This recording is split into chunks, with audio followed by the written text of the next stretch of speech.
لديك اعتراضات سجلتها على الدكتور عثمان الخميس في موضوع القمر نعم في السماء، صح. أيضا علي الكيلاني، نعم وكذلك الدكتور زغلول النجار وهو نعم متخصص صح. في الجيولوجيا.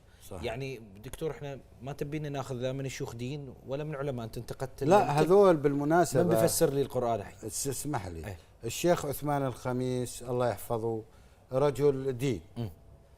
طلع الطلعة هاي مال القمر ليس في السماء على أي أساس؟ على أساس أنه حديث المعراج، وحديث المعراج ليس يعني حديثا قطعي الدلالة ولا مضمون قطعي الدلالة، ولا يقول استأذن الرسول صلى الله عليه وسلم وجبريل عليه السلام عندما دخلوا إلى السماء. زين، فإذا كان القمر في السماء وإذا كان الأمريكان قد وصلوا إلى القمر كما نعلم، فلماذا لم يستأذنوا؟ إذن القمر ليس في السماء. هاي حجة عثمان الخميس. إيه هاي شغلة يعني مش صعبة قبولها يا عمي. القمر في السماء ولكن فهمك للأمور غلط. موضوع شلون غلط؟ موضوع الاستئذان، أي استئذان أي شيء. هذا حديث المعراج بالمناسبة أنا شخصيا لا أقبل به لا متنا ولا سندا. لا متنا ولا سندا على فكرة. بحاجة مراجعة على طيب علي الكيلاني، علي منصور منصور هذا الرجل أصلا هو مهندس الكيالي عفوا. الرجل مهندس معماري أو كان مهندس معماري قديما، رجل كبير يعني. جاء فسر بكيفه على راحته يعني، وقال هاي من علم الفلك، والناس ظنت أنه عالم بالفيزياء هو ودكتور بالفيزياء، ويكتبوا له الدكتور علي منصور الكيالي وهو ليس بدكتور. يعني خلينا نكون صريحين ونضع الأمور في نصابها. وين البحوث في علم الفيزياء اللي سواها وأنجزها الكيالي؟ وين نشرها يعني؟ فلذلك سامحني يعني الدكتور زغلول فيما نعلم عنه أنه كان مختصا بالجيولوجيا، بس يعمل شغلات وحركات عجيبة كقوله بأن وكالة الفضاء الأمريكية اكتشفت أن القمر قد انفلق نصفين أو انشق نصفين، وهو ما عنده أي دليل هو علمي. انشق ولا ما انشق؟ ما انشق القمر واقعيا. هذه آية حصلت لمن كان مع الرسول صلى الله عليه وسلم في وقت معين بدليل الاستمرارية. اقتربت الساعة وانشق القمر وإن يروا آية يعرضوا ويقولوا إيش سحر مستمر.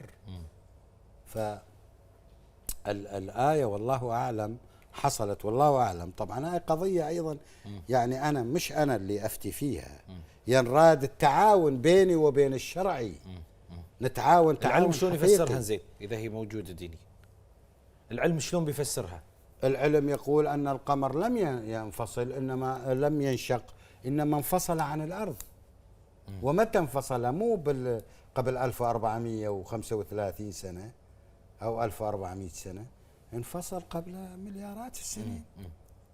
مليارات السنين. طيب دكتور، تقول في مقال بعنوان طروحات محمد شحرور حول الكتاب والقرآن أن تجديد الفكر الإسلامي على نحو جدي وشجاع يتطلب أولا التمكن من جوانب هذا الفكر والتمكن من أرضيته العقدية الأصلية، والانطلاق في محتوى فلسفي متماسك ومتسق في بنيته الداخلية. بالضبط. شلون نوصل حق دي التجديد اللي تبغيه؟ سيدي الكريم، نحن نحتاج إلى قواعد وأصول جديدة في فهم الدين، فهم القرآن، فهم الشريعة، فهم الحديث أيضا. نحتاج إلى أصول جديدة، تجديد أصول الفهم هذه بما في ذلك أصول الفقه. نحن بحاجة إلى تجديد أصول الفقه، حتى أنا هذا اللي أدعو له. ولكن كيف يكون على طريقة محمد شحرور مثلا؟ لا يجوز. لماذا؟ لأنه طريقته عشوائية، ليست منضبطة بقواعد وأصول.